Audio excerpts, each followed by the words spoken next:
Há crimes que preferem o silêncio. E há mortes que não gritam, apenas escorrem entre cristais, disfarçadas em taças de champanhe. Imagine um jantar elegante, com lustres cintilantes, risos contidos e música suave. Agora imagine que, ao fim de um brinde, uma das convidadas cai morta diante de todos. Sem gritos, sem luta, apenas um suspiro e um rosto que perde a cor. O que leva alguém a planejar um assassinato em público diante de tantas testemunhas?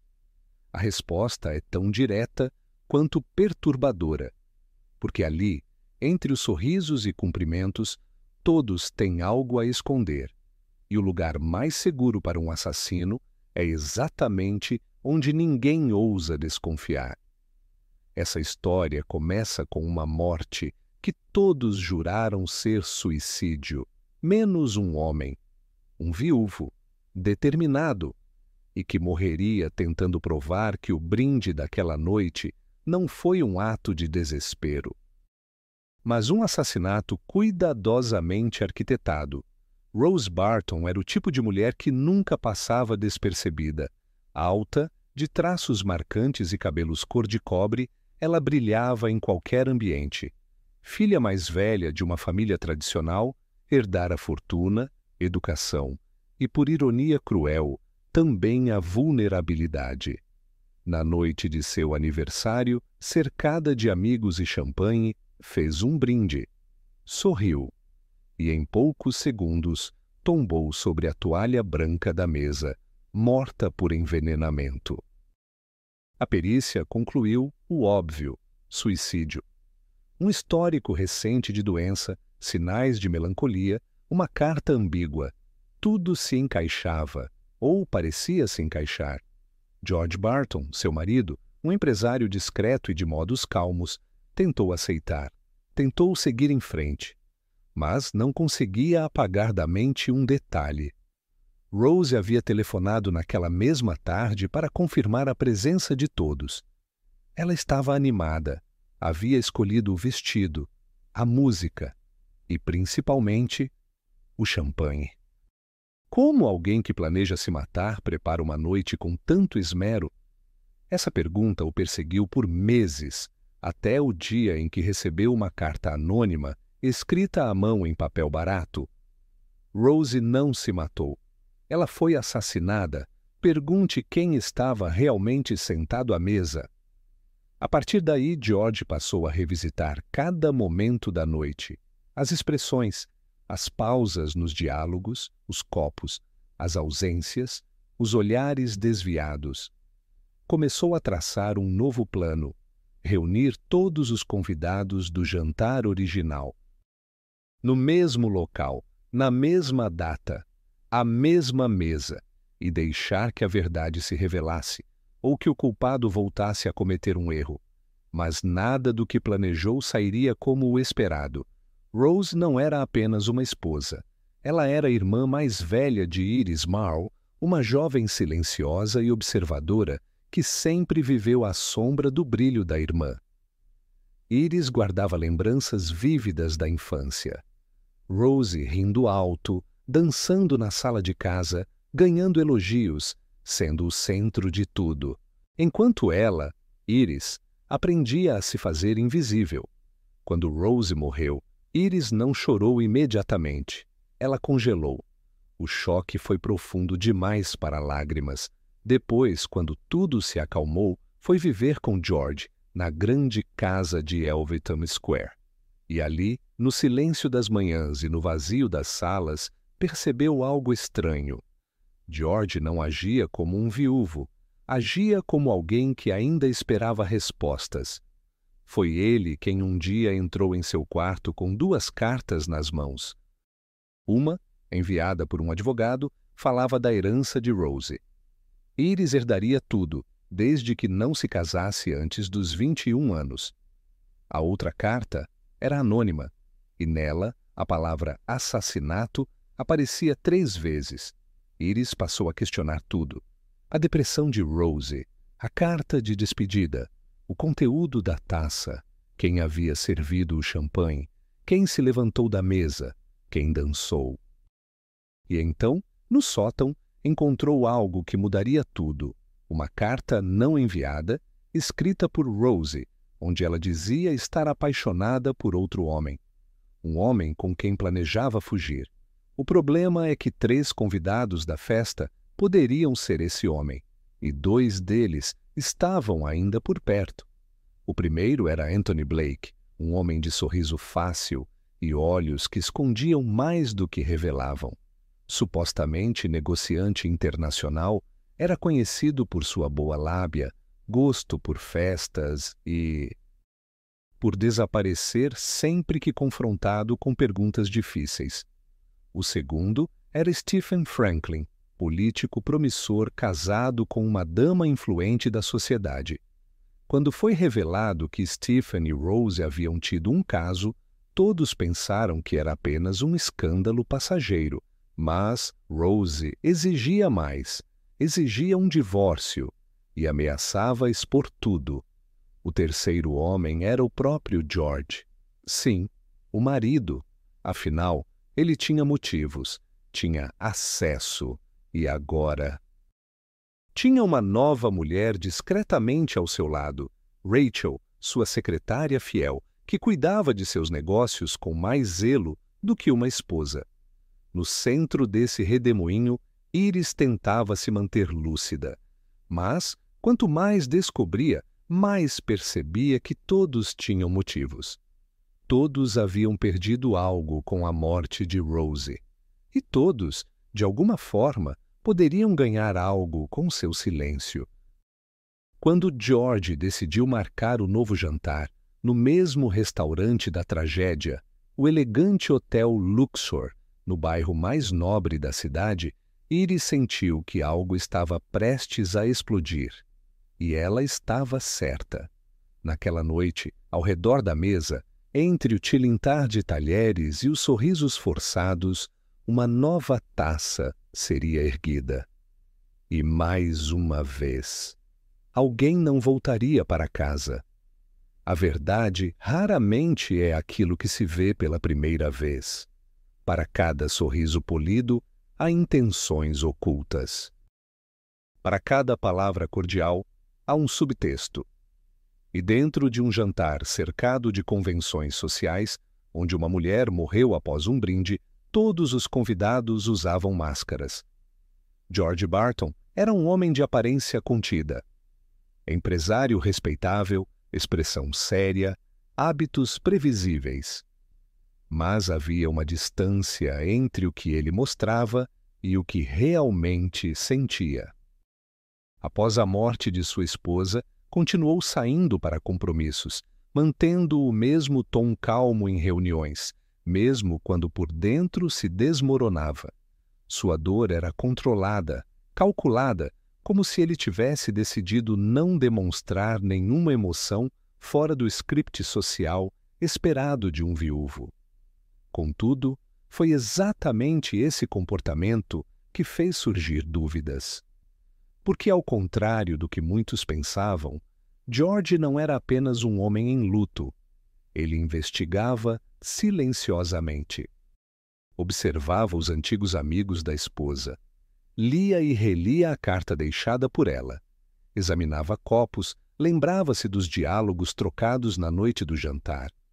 Sua dor não era estática, era uma investigação velada, um papel que interpretava com perfeição para não despertar suspeitas. Já Rachel Lessing, a secretária, era um caso à parte. Durante os anos em que trabalhou com George, tornou-se indispensável. Controlava sua agenda, aconselhava decisões empresariais, intermediava comunicações pessoais. Aos olhos de todos, era apenas a eficiente mulher de negócios ao lado de seu chefe. Mas quem a observasse com atenção perceberia a intensidade contida no olhar quando ele entrava na sala. A maneira como ajustava os punhos da blusa antes de falar com ele. Como evitava qualquer comentário sobre Rose em público. Rachel mantinha-se sempre neutra, sempre útil, sempre presente, como alguém que desejava mais, mas jamais ousava demonstrar. Por trás dessa máscara de profissionalismo havia ambição, ressentimento e talvez ciúme. Ela sabia que nunca teria a mesma beleza ou o mesmo carisma de Rose. Sabia também que, se George algum dia tivesse se casado com outra mulher, essa mulher jamais teria sido ela, enquanto Rose estivesse viva. Anthony Blake, o convidado misterioso, era um enigma ambulante. Tinha o tipo de charme que seduzia sem esforço. Vestia-se bem, falava com segurança, parecia estar sempre confortável em qualquer ambiente. Mas seu passado era nebuloso, suas origens reais eram desconhecidas. Poucos sabiam seu nome verdadeiro, e menos ainda sabiam de sua prisão anos antes, por crimes de estelionato. Ele usava seu nome atual como uma forma de reinvenção, uma nova identidade construída a partir da ruína da anterior. Mas nem mesmo essa nova vida era sólida. Suas aparições nos círculos sociais eram esporádicas, seus negócios indefinidos, e sua conexão com Rose, embora negada, era marcada por encontros privados e palavras não ditas. A máscara de Anthony não era apenas uma proteção, era uma necessidade. Sua sobrevivência dependia de parecer confiável, sedutor e inofensivo. Stephen Franklin, por sua vez, não precisava fingir segurança. Ele era, de fato, respeitado. Deputado em ascensão, casado com Alexandra, filha de uma das famílias mais tradicionais do país, ele era considerado uma promessa da política. Mas seu casamento era baseado em interesses mútuos, prestígio para ele, estabilidade emocional para ela. Quando conheceu Rose em uma estação de esqui nos Alpes, ele deixou seu verdadeiro eu emergir. Envolveu-se emocionalmente, abandonando momentaneamente o autocontrole que sustentava sua vida pública. Quando o caso foi descoberto, recuou, recuperou o comportamento disciplinado, voltou para a esposa. Manteve a imagem de homem íntegro e patriótico, mas o dano já estava feito. Rose o ameaçava com cartas, e a ideia de escândalo era mais letal para ele do que qualquer veneno. Sua máscara era a de um político comprometido, mas por trás havia um homem desesperado para esconder seus deslizes. Alexandra, sua esposa, era uma mulher que conhecia o valor das aparências. Criada em uma família onde cada gesto era treinado, cada fala monitorada, aprendeu desde cedo a nunca demonstrar vulnerabilidades. Sabia que sua posição ao lado de Stephen não era fruto de paixão, mas de conveniência. Aceitava o papel que lhe cabia, elegante, discreta, tolerante, até que percebeu que estava sendo substituída, ainda que informalmente, por alguém como Rose. Sua frustração nunca foi verbalizada, mas era visível em seus silêncios longos, nos olhos que evitavam encarar os do marido, na forma como se vestia com perfeição para jantares onde não queria estar. Alexandra não precisava gritar. Sua máscara era mais poderosa quando mantida intacta, e a tensão que carregava consigo era o suficiente para que qualquer um notasse, mesmo sem palavras. Iris Marl, a jovem irmã de Rose, era a mais transparente, ou assim acreditavam, silenciosa, introspectiva, gentil. Aos 18 anos parecia frágil, emocionalmente dependente da família. Mas Iris era uma observadora nata. Desde a infância, estivera nos bastidores da vida da irmã. Vira festas, escândalos e traições. Aprendera a enxergar além do óbvio. Por isso, quando encontrou a carta escondida no hobby antigo de Rose, não reagiu como alguém ingênua. Ela a leu com calma, analisou as palavras e as intenções. Sabia que aquele papel era uma chave, e que revelá-lo no momento errado poderia destruir tudo. Sua máscara era de pureza, mas por trás dela havia inteligência estratégica. Iris sabia mais do que dizia. Sempre soube. Até mesmo Lucilla Drake, a tia materna que vivia com eles, mantinha uma performance. Religiosa, tradicional, viúva de pastor, ela se apresentava como guardiã dos bons costumes e da moral.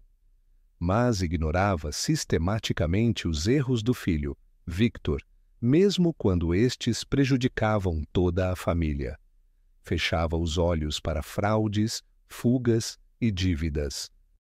Sua máscara era a de moralidade, mas era construída sobre negação. Preferia defender o filho do que encarar os fatos. Escolhia a lealdade cega à verdade incômoda. Essa rede de personagens, cada um com sua própria fachada, formava um círculo hermético onde a sinceridade era rara. No jantar original, todos estavam presentes, todos sabiam de algo, e todos, em alguma medida, estavam atuando. George, ao decidir repetir a noite do brinde, sabia que estava cutucando feridas antigas. Mas contava com isso. Sabia que, ao serem colocados novamente no mesmo cenário, os convidados reagiriam como antes, presos às próprias máscaras. E bastava uma rachadura para que tudo viesse à tona. A identidade verdadeira de cada um ainda estava escondida. Mas agora, com a segunda morte ocorrida à mesa, as máscaras começaram a escorregar. E o que antes era apenas suposição passou a ser questão de tempo. A morte de Rose foi o primeiro golpe. A morte de George, o segundo. E as máscaras, finalmente, começavam a rachar. A luta por poder raramente se mostra de forma explícita. Ela se esconde nos gestos mais sutis, um convite não respondido, uma promoção adiada, um assento reservado à mesa. No caso da morte de Rosie Barton, e mais tarde, de seu marido George, a influência se revelou como a verdadeira força motriz por trás das decisões que moldaram o destino de todos os envolvidos. Stephen Franklin, membro do parlamento, era o símbolo mais evidente de como o poder pode ser conquistado, manipulado e, quando ameaçado, defendido com unhas e dentes. Sua trajetória política foi construída com precisão. Desde jovem, ainda nos tempos de universidade, cultivava uma imagem impecável. Orador nato, conhecia o valor de um discurso bem estruturado, assim como a importância de manter boas conexões. Seu casamento com Alexandra Hayworth, filha de um aristocrata influente, não foi movido por paixão, mas por estratégia. A união lhe abriu portas, aproximando-o de financiadores, ministros e empresários. Com a esposa ao seu lado, Stephen ganhou estabilidade social e credibilidade moral. Porém, a entrada de Rose em sua vida quebrou esse equilíbrio. Rose representava o oposto da contenção política, espontânea, impulsiva, sedutora. O relacionamento entre os dois não era apenas um caso passageiro, era uma ameaça real à imagem pública de Stephen. Ele sabia disso. Quando Rose passou a exigir mais do que encontros secretos, pressionando-o por um futuro juntos, o pânico se instalou. Nenhuma carreira sobrevive a um escândalo romântico que envolva traição conjugal, especialmente quando o traído é descendente direto de uma das famílias mais tradicionais do país. A influência de Alexandra não estava apenas em seu sobrenome, mas no que ele representava: estabilidade política, alianças duradouras e uma reputação que não poderia ser manchada. Stephen, encurralado, percebeu que sua ascensão estava em risco, e quando se está em posição de poder, qualquer ameaça se torna intolerável. Mas o jogo de influência não se limitava à esfera política. Dentro da casa dos Barton, Rachel Lessing, a secretária de George, exercia um tipo diferente de controle. Não se tratava de status público, mas de domínio funcional.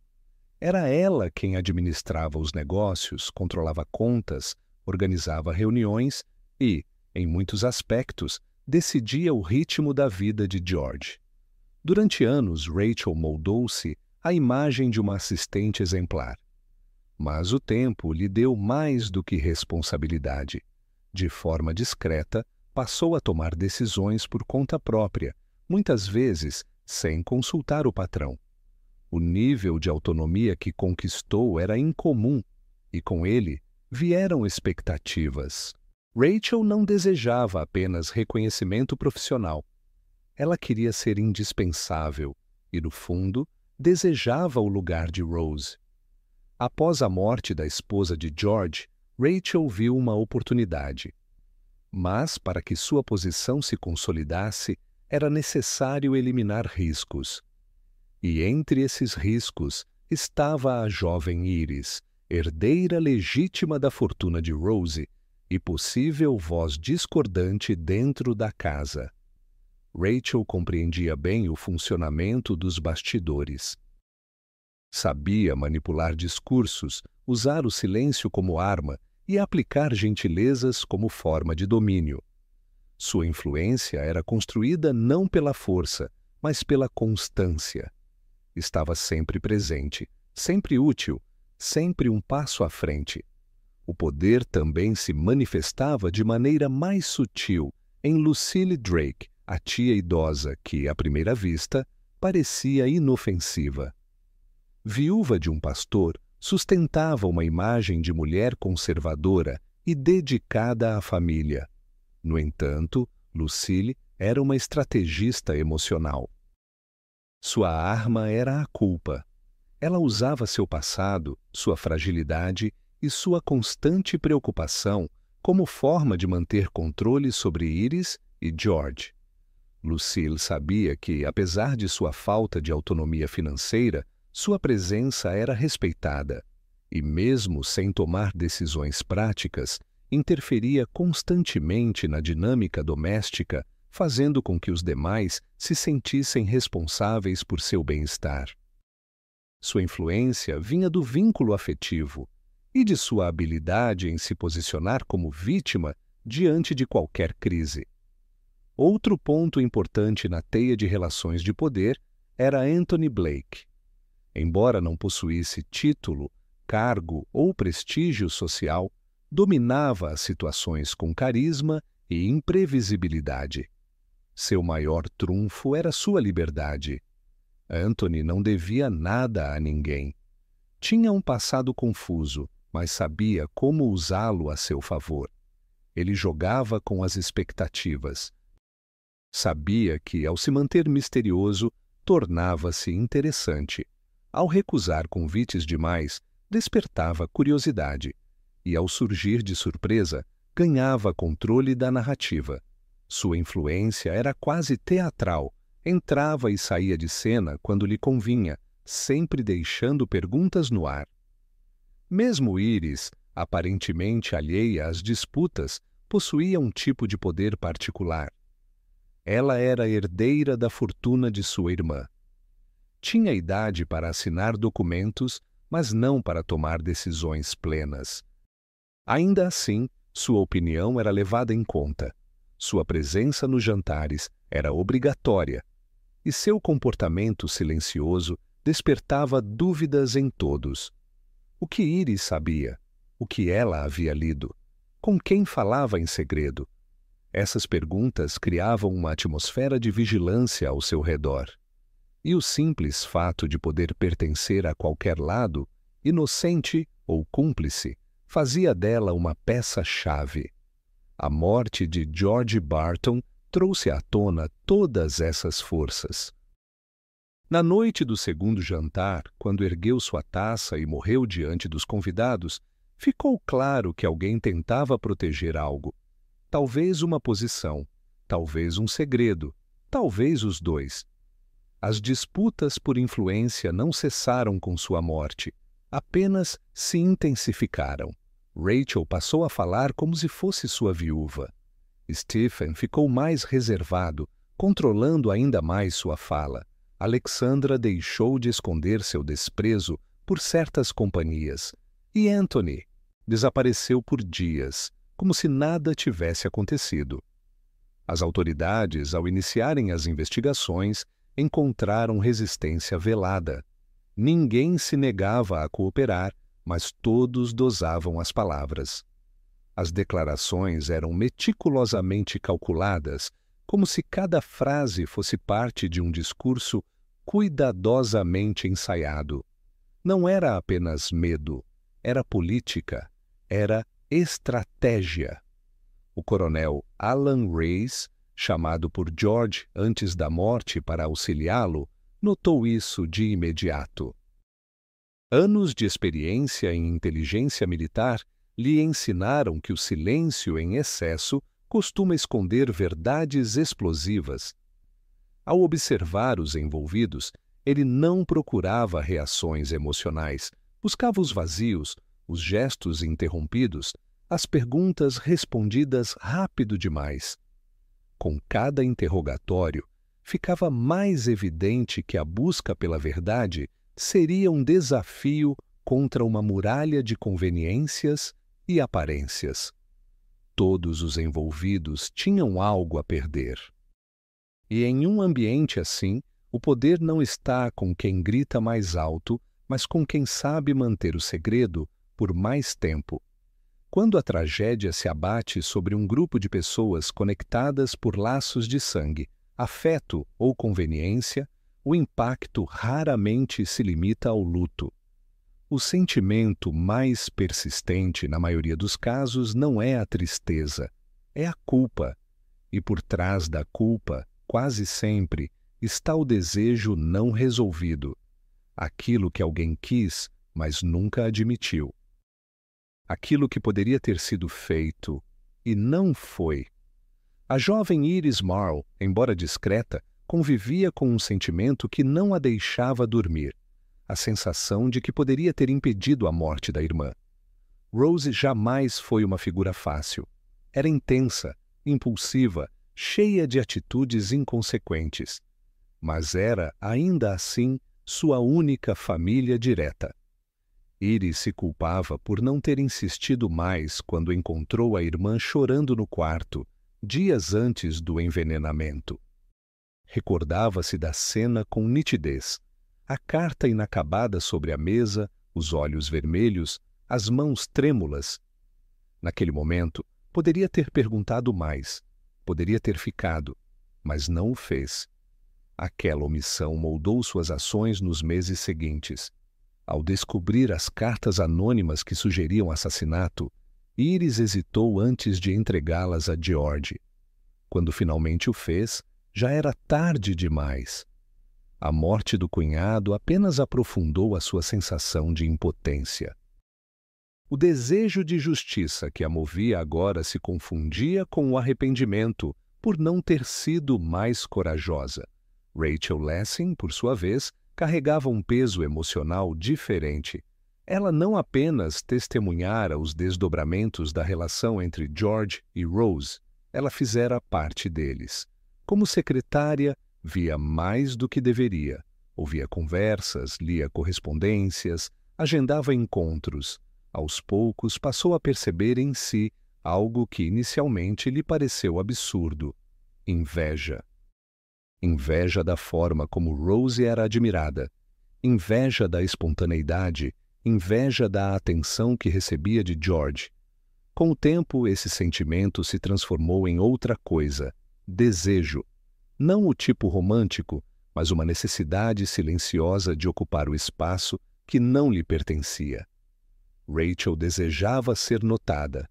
Queria ser aquela a quem George confidenciava os sentimentos mais profundos. E talvez, num canto obscuro da mente, quisesse que Rose deixasse de ser um obstáculo. Ela jamais confessaria isso a ninguém. Nem mesmo a si mesma de forma direta. Mas o desejo mal canalizado virou ressentimento. E o ressentimento, quando acumulado, transforma o olhar, o tom de voz, a postura diante do mundo. Após a morte de George, Rachel não chorou. Manteve-se funcional. Organizou documentos, lidou com o inventário, cuidou dos compromissos inacabados. Era sua forma de luto ou de fuga. Stephen Franklin também não estava isento de culpa. Ele sabia que tinha sido covarde. Sabia que prometera a Rose algo que jamais teria coragem de cumprir. Durante meses, alimentou suas esperanças com palavras suaves e jantares escondidos. Deixou que ela acreditasse num futuro onde ambos deixariam seus cônjuges para viver um amor livre, sem amarras sociais. Mas isso nunca esteve em seus planos reais. Stephen não amava Rose. Amava a ideia de Rose, o frescor, a aventura, o escape da rotina política. Quando Rose exigiu decisões concretas, ele recuou. Disse que o momento não era adequado, que a imprensa poderia destruir suas carreiras. Pior do que rejeitá-la foi fazê-la esperar. E quando ela morreu, envenenada diante de todos, ele percebeu que a linha entre omissão e responsabilidade é mais tênue do que se imagina. O próprio casamento de Stephen com Alexandra, por mais estável que parecesse, era marcado por frustrações silenciosas. Alexandra sabia do caso. Sentiu-o na mudança do toque, na distância emocional, nos horários estranhos, mas optou por calar-se. O orgulho não permitia confrontos. No fundo, ela desejava que tudo voltasse ao início, que o marido voltasse a vê-la como a companheira indispensável que um dia havia escolhido. Alexandra nunca amou outro homem, jamais pensou em separação, mas ver seu nome exposto na imprensa, envolvido em boatos, tornou sua vida um teatro constante de fingimento. A raiva não expressada se acumulava, e com ela o desejo de ver Rose desaparecer. Anthony Blake, embora menos envolvido com as formalidades sociais, tinha seus próprios fantasmas. Seu passado criminoso, escondido sob um nome falso, voltou à tona quando Rose o confrontou com informações que poderiam arruinar sua liberdade. Ela havia descoberto sua verdadeira identidade, provavelmente por meio de Victor, primo de Iris, com quem Anthony já havia cruzado caminhos nebulosos no passado. Anthony desejava segurança. Estava cansado de fugir, de mudar de país, de reconstruir reputações frágeis. Quando viu em Rose uma ameaça, pensou em silenciá-la. Não necessariamente com veneno, mas com distância. Tentou convencê-la de que a relação entre eles era apenas passatempo. Mas ela não aceitou. E a partir daí, tudo mudou. Quando George morreu, Anthony foi o primeiro a se afastar.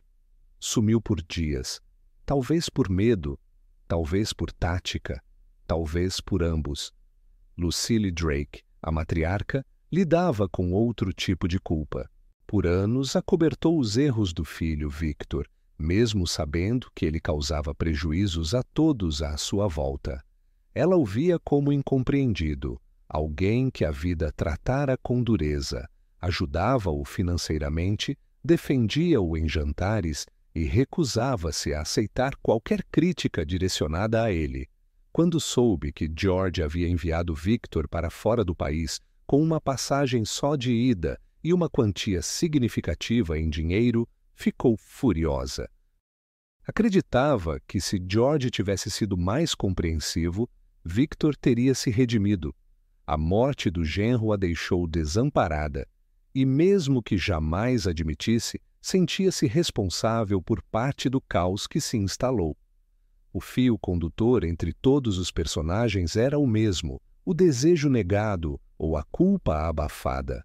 Todos queriam algo que não tinham, e todos, de alguma forma, contribuíram para que duas pessoas morressem sem respostas claras. O coronel Alan Race, à frente da investigação após a morte de George, passou a enxergar esse padrão com nitidez. Cada depoimento que ouvia revelava mais do que palavras, revelava omissões. Ele compreendia que, muitas vezes, a culpa não precisa de prova, ela se evidencia no comportamento. E o desejo, quando reprimido, age como veneno, silencioso, persistente, letal. A questão agora era: quem desejava o bastante para matar, não uma, mas 2 vezes?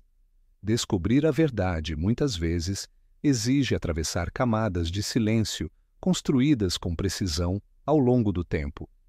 E buscar justiça em meio a vínculos familiares, ambições pessoais e mágoas ocultas é como andar sobre um campo minado.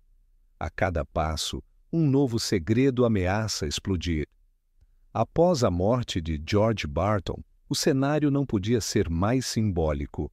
O mesmo restaurante, a mesma mesa, os mesmos rostos. E mais uma taça que tirava a vida de alguém. O homem que prometera encontrar respostas morreu tentando revelá-las. Seu último brinde, destinado a provocar uma reação, terminou em tragédia. Foi quando o coronel Alan Reyes assumiu, com discrição e autoridade, o papel de quem precisa transformar suspeitas em certezas. Reyes não era um policial convencional. Aos 62 anos, aposentado do serviço de inteligência, havia conduzido operações no exterior durante décadas. Sabia reconhecer padrões de comportamento, manipulações emocionais e falsas declarações com um olhar. Para ele, o crime não era apenas o ato, era o motivo disfarçado de rotina. Seu ponto de partida foi o óbvio. George sabia que corria riscos. A armadilha que armou tinha um objetivo claro: expor quem matou sua esposa. Mas, ironicamente, o plano terminou revelando que o assassino ainda estava entre eles. E pior, disposto a agir novamente. O coronel começou pelas evidências mais objetivas. O laudo da autópsia apontava envenenamento por cianeto. A substância havia sido diluída em uma única taça. Nenhum outro copo continha vestígios. O garçom que servira o grupo, Jep Balano, confirmou que apenas 2 garrafas de champanhe foram utilizadas naquela noite, ambas abertas diante dos convidados. Nenhuma irregularidade fora notada. Mas havia um detalhe. Durante o número do cabaré, a mesa ficou parcialmente desocupada. Com todos dispersos na pista de dança, qualquer um poderia ter se aproximado da mesa. E entre os depoimentos surgiu uma informação curiosa. Uma das taças havia sido recolocada sobre a mesa por um garçom, após cair no chão durante a movimentação. Essa breve ausência foi suficiente para que algo fosse alterado. O segundo passo de Reyes foi compreender o contexto emocional.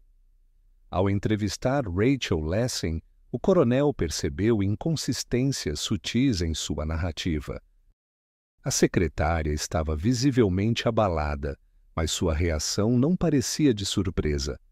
Ela relatava os fatos com frieza, como se estivesse apenas repetindo mentalmente um roteiro já conhecido. Rachel também revelou, após alguma insistência, que George havia recebido cartas anônimas nos meses anteriores, acusando alguém da própria casa pelo envenenamento de Rose. As cartas não continham assinatura, nem pistas concretas, mas indicavam claramente que o primeiro crime não fora suicídio. Isso significava que George havia morrido por saber demais. O terceiro ponto que Reyes investigou foi a conexão entre Anthony Blake e a falecida. O homem de identidade ambígua já havia sido relacionado a práticas ilegais no passado, inclusive utilizando o nome Tony Mellis em outra época. Betty Archdale, antiga empregada da casa dos Barton, afirmou ter escutado uma discussão acalorada entre Anthony e Rose semanas antes da morte dela. Segundo Betty, Rose ameaçava expor o verdadeiro nome de Anthony e ele reagiu de forma agressiva, alertando-a para manter segredo, sob pena de sofrer consequências graves. Era um motivo concreto, mas havia mais. Durante a investigação, Race foi surpreendido por uma visita inesperada. Uma jovem chamada Chloe Wexler se apresentou, dizendo ter sido contratada por George para comparecer ao jantar usando um vestido específico. Segundo ela, George queria que ela aparecesse no salão como se fosse Rose, para provocar impacto entre os presentes. No entanto, no dia do evento, recebeu uma ligação cancelando o plano. Quem ligou? Chloe não soube responder com exatidão. A voz era masculina, abafada, mas essa ligação nunca partiu de George. Fato confirmado por Rachel, que estava com ele durante todo o dia. Esse detalhe alterava toda a lógica do plano. Alguém sabia o que George pretendia e decidiu impedi-lo antes que algo fosse revelado. Reis ampliou os interrogatórios. Procurou Iris, que confirmou o comportamento estranho do cunhado nas semanas anteriores. Disse que ele agia como se esperasse por algo. Falava em fechar ciclos e insistia que a data do jantar fosse o dia 2 de novembro, o mesmo dia da morte de Rose, exatamente um ano antes. A escolha não era acidental, era um movimento final, um acerto de contas. Alexandra Franklin, esposa de Stephen, também foi chamada para prestar esclarecimentos. Ela confirmou que sabia do antigo caso entre o marido e Rose, embora sempre tivesse fingido desconhecer. Alexandra não demonstrou emoção ao falar da falecida, mas quando Reis mencionou que George havia morrido na frente de todos, a expressão da mulher endureceu. Sua reação indicava mais do que surpresa, revelava conhecimento prévio. Stephen, por sua vez, manteve a compostura durante todo o interrogatório. Suas respostas eram medidas, quase ensaiadas. Ele alegou que o relacionamento com Rose havia terminado meses antes da morte dela e que não havia mais vínculo entre eles. Mas Reis sabia que a verdade nem sempre está nas palavras, está nos silêncios.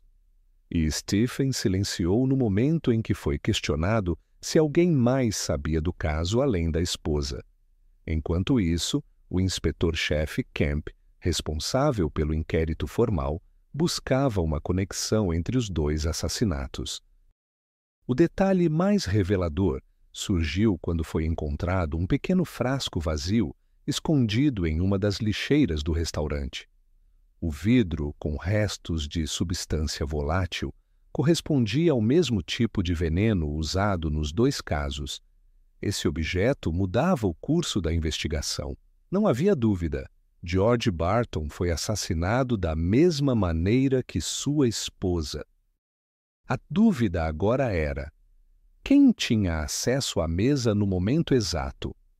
E, mais importante, quem ganharia ao calar George? Reis percebeu que a questão da justiça não se tratava apenas de identificar o culpado. Era uma batalha contra um sistema de lealdades forjadas, aparências mantidas a qualquer custo e memórias reescritas ao gosto de cada um. A busca por verdade não era apenas policial, era moral. Cada pessoa presente naquele jantar tinha algo a esconder. E enquanto o tempo avançava, a possibilidade de mais uma morte pairava sobre todos como uma ameaça iminente. Reis sabia que precisava agir antes que outro copo fosse levantado e mais uma vida fosse silenciada. Em ambientes marcados por tensão e aparências, os comportamentos femininos muitas vezes são interpretados por meio de extremos, fragilidade ou frieza. Mas, nesse caso, nem tudo é o que parece. Por trás de sorrisos discretos, silêncio calculado ou reações contidas, havia mulheres que carregavam cicatrizes, estratégias e escolhas difíceis. A vulnerabilidade feminina não é ausência de força, é exposição ao julgamento, à dúvida e à culpa. E a resistência emocional é, muitas vezes, a única arma disponível. A jovem Iris Marl, ainda marcada pela perda da irmã, simbolizava esse embate interno. Aos olhos de todos, ela era a órfã silenciosa, a sobrinha educada, a jovem emocionalmente abalada. Mas com o passar dos dias, Iris deixou de ser apenas a observadora dos eventos, começou a agir. Tomou a frente em questões relacionadas ao inventário, questionou decisões da secretária Rachel, reorganizou pertences pessoais de George e confrontou memórias familiares enterradas. Tudo isso sem levantar a voz. Sua postura mudou com sutileza. Passou a escolher as palavras com mais firmeza. Evitava discussões, mas não recuava diante de pressão. Essa transição não foi notada de imediato, mas aos poucos os outros começaram a se inquietar com sua presença. A vulnerabilidade inicial dava lugar a uma força discreta, moldada por perdas sucessivas e pelo sentimento de injustiça. A partir do momento em que Iris soube que George fora assassinado, seu foco se voltou para a busca de coerência. Acreditava que sua irmã não havia se suicidado. Sabia que a taça não fora trocada por acaso. Mas o que a inquietava não era apenas o crime, era o fato de todos tratarem os acontecimentos com uma normalidade cruel. O silêncio, a forma com que continuavam frequentando os mesmos lugares, fazendo as mesmas declarações evasivas, tudo isso parecia negar que duas pessoas haviam morrido sob as mesmas circunstâncias. Essa negação social fazia com que Iris sentisse que o luto era apenas dela, e por isso resistir emocionalmente era sua forma de exigir respeito à dor. Rachel Lessing, por outro lado, representava o contraste direto entre a compostura externa e o colapso interno. Durante anos controlou emoções com a precisão de quem entende que não há espaço para fragilidade no ambiente profissional. Como secretária pessoal de George, ocupava uma posição que exigia neutralidade, mas seu envolvimento emocional com o patrão ultrapassava os limites do que se podia esconder com eficiência. Rachel mantinha a aparência de mulher racional, mas internamente vivia um conflito profundo. Sentia culpa pela dependência emocional que criou com George, mesmo quando ele ainda era casado. Ela desejava ser reconhecida, amada, escolhida, e, ao não ser, optou por continuar leal, mesmo com o coração ferido. Essa fidelidade, no entanto, não a protegeu do impacto da morte. Após o falecimento de George, Rachel perdeu o centro de sua vida. Ainda assim, organizava tudo com frieza cirúrgica, sem deixar que lágrimas ou tremores fossem notados. Mas esse autocontrole extremo começou a ruir quando passou a ser tratada com desconfiança. Ao ser interrogada, percebeu que sua dedicação estava sendo reinterpretada como manipulação. E foi aí que a resistência virou defesa, e, em certos momentos, ataque. Rachel não admitia fraqueza, e por isso, ao sentir-se ameaçada, endurecia ainda mais. Alexandra Franklin, esposa do deputado Stephen, exalava sofisticação e frieza. Era vista como um exemplo de discrição e contenção. Nunca discutia em público, nunca chorava em reuniões familiares. No entanto, sua dor era contida como uma represa prestes a romper. Ela sabia do caso do marido com Rose, não pelos jornais, nem por confissões. Sabia desde o início. Sentiu nas ausências prolongadas, nos toques indiferentes, nas desculpas vazias. Mas optou por silenciar. Primeiro, por orgulho. Depois, por autopreservação. Enfrentar Stephen significaria abalar sua posição social, romper com o círculo de influência que havia herdado da família e enfrentar a humilhação pública. Para Alexandra, resistir significava manter intacta a aparência. Mas por dentro, o desejo de que tudo ruísse crescia. Não chegou a desejar a morte de Rose, mas não chorou sua ausência.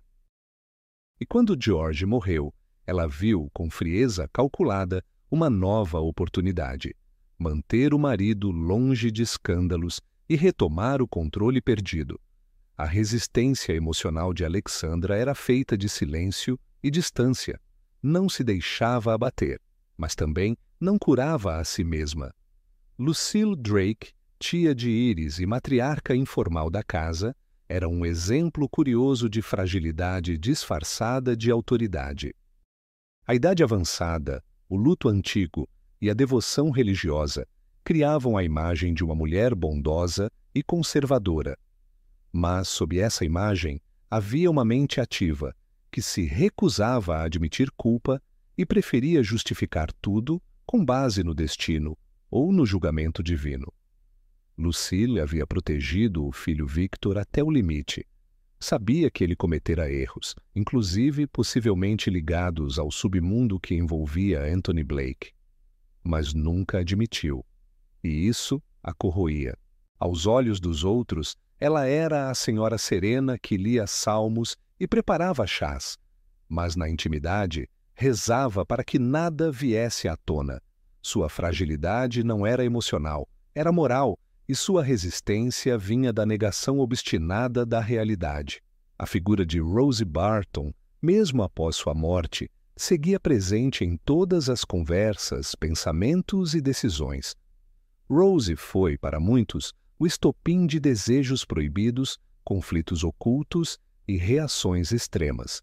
Ela era intensa, contraditória e, acima de tudo, livre.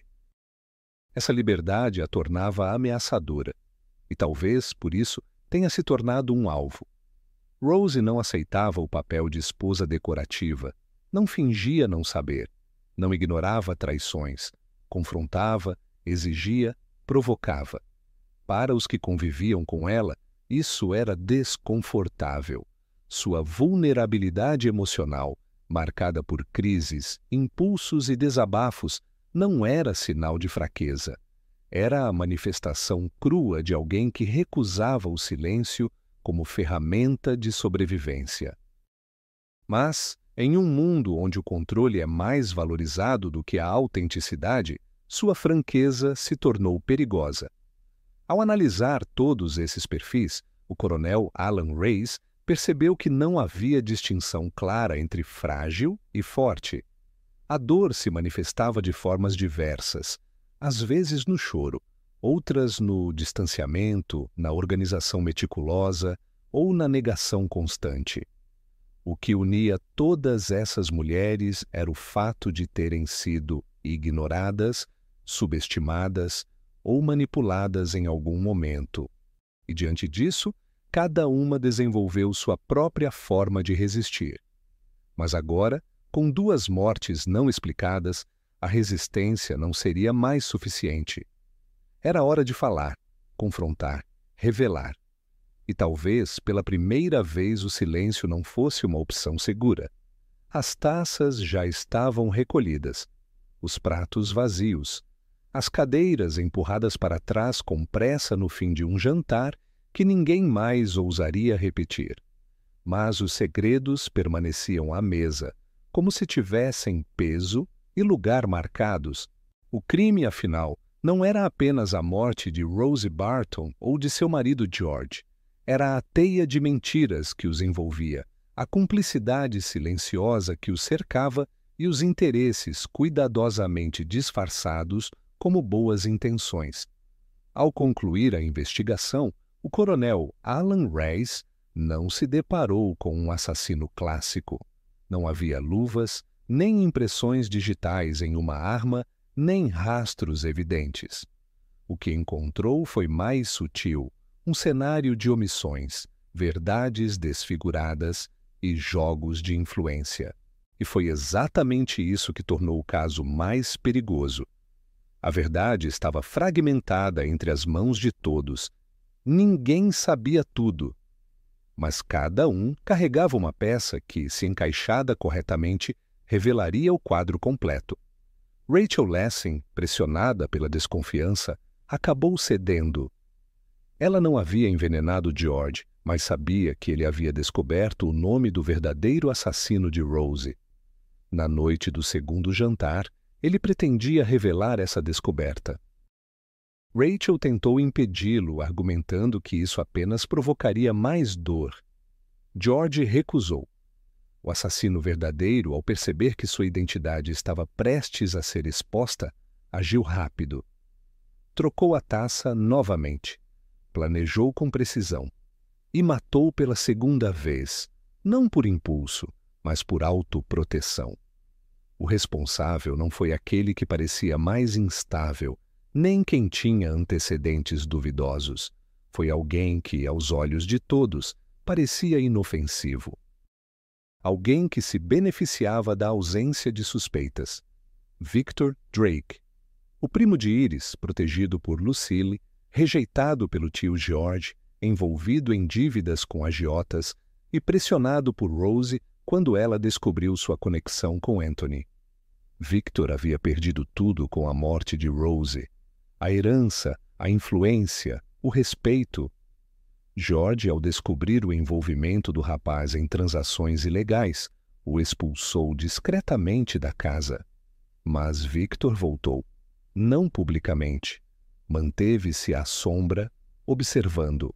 Sabia da ideia do jantar, sabia dos convites, e quando George contratou uma atriz para simular a presença de Rose na mesa, foi Victor quem interceptou a ligação. Cancelou o plano, criou um novo. Foi ele quem substituiu a taça enquanto os outros dançavam. E, por fim, saiu do salão antes que a morte ocorresse. Sua ausência foi notada apenas mais tarde, justificada por um mal-estar repentino. Mas o coronel Reis, atento aos pequenos desvios, percebeu que Victor nunca deveria ter estado ali em primeiro lugar. Não constava na lista de convidados e, no entanto, estava sentado à mesa, sem motivo aparente.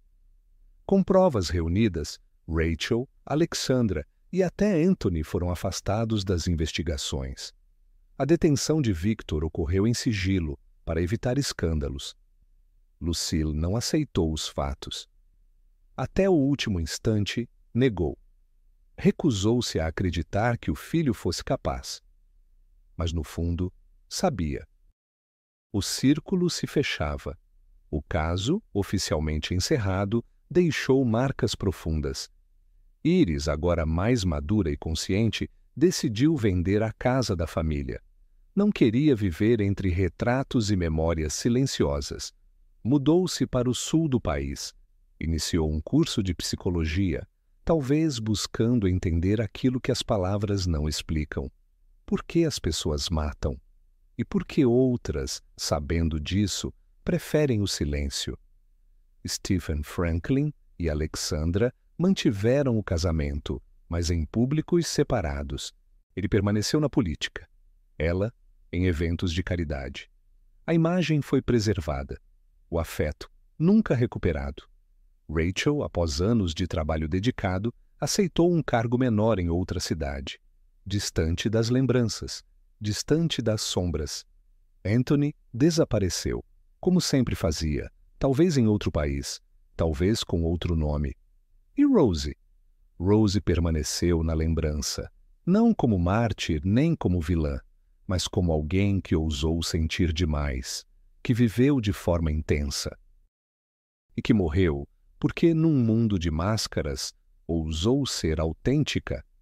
O coronel Reis redigiu seu relatório final com frieza profissional, mas, nas últimas linhas, acrescentou algo que não era habitual. A verdade não é aquilo que todos dizem, é aquilo que, mesmo não sendo dito, continua existindo. Esse caso, mais do que qualquer outro que ele já tivera em mãos, mostrou que a justiça nem sempre traz alívio. Às vezes traz apenas compreensão e, com sorte, prevenção. Porque o que matou Rose e George não foi apenas o veneno, foi o silêncio que os cercou. Foi o desejo de manter tudo como estava, mesmo que isso custasse vidas. No fim, o que destruiu aquela família não foi a violência visível. Foi a escolha constante por esconder, calar, adiar. Quando o medo de encarar a verdade é maior do que o medo da morte, o próximo brinde pode ser o último.